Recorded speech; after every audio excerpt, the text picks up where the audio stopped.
Thank you for welcoming me onto your screens or onto your headphones, depending on how you're watching this. I'm Eddie, and this is The Rollback. Folks, I'm here to talk to you today about Thanksgiving, aka McDreamy still can't play a bad guy.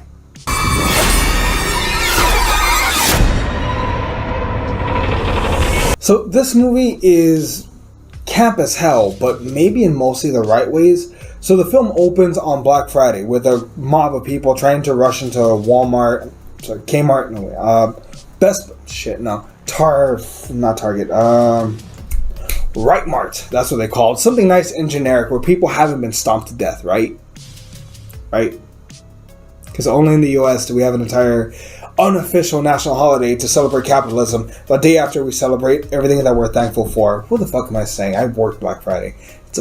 By the way, if you're planning on going out this Black Friday, for fuck's sake, be nice to the people that work in retail, because they should be spending more time with Thanksgiving, but instead they're having to be at work because your ass needs to buy a toaster oven on discount. Be nice. I'm just fucking throwing that out there. That got to a place. So, as I was saying earlier, in the chaos, multiple people are killed when this mob of people rush into Right Mart.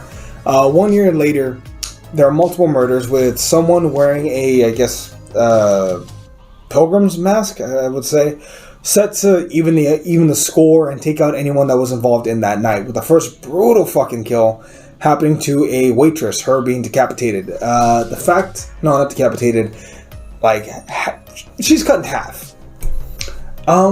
This movie, it's from the mind of Eli Roth, but you can tell the gore is fucking everywhere. This movie is a hard rated R for the blood and the gore. That said, it's odd because, and I'll quote Ferdinand on this one, the first 75% of this film, pretty fucking solid. They know what they're doing. They know they're not going to reinvent the wheel as a horror film. They're just walking their path, and that's not a bad thing. But it feels like the last quarter of it gets stupid. Because spoilers in 3, 2, I kind of already said it. Patrick Dempsey is the killer. We get a lot of red herrings, though, from Jessica, the final girl, I guess her ex-boyfriend, her current boyfriend, the husband of a lady that was killed that night, and a few others, right? There's a few options on the table. Ends up being McDreamy, which, I mean, if you've ever watched an episode of Law & Order, it makes sense. The dude, arguably with the biggest name and drawing power, is the bad guy. That's what they always fucking do in Law & Order. So it wasn't that much of a surprise when it's revealed that he's the murderer. What I think I would have rather have seen is that if it had been someone legitimately random, like, who the hell are you? Well, of course you don't know me. My wife was killed that night too, in the parking lot. But we're not famous, right? No one cared about us. Have it be a legitimately random person, because when it's that, it's more terrifying. You can't pick me out of a crowd. You're never going to remember my face. But I'm always going to remember you. And there you go. There's a story, probably. The movie is good up until the point that McDreamy is revealed. Somehow that takes all the fight out of it.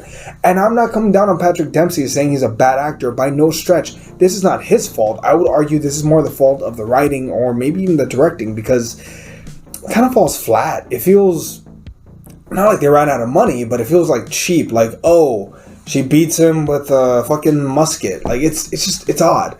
And for a film that has the balls for all this gore and whatnot, that's the way they're going to end it. It just didn't feel right. Unless he had a help, but maybe even then, I don't know if this would have sat well.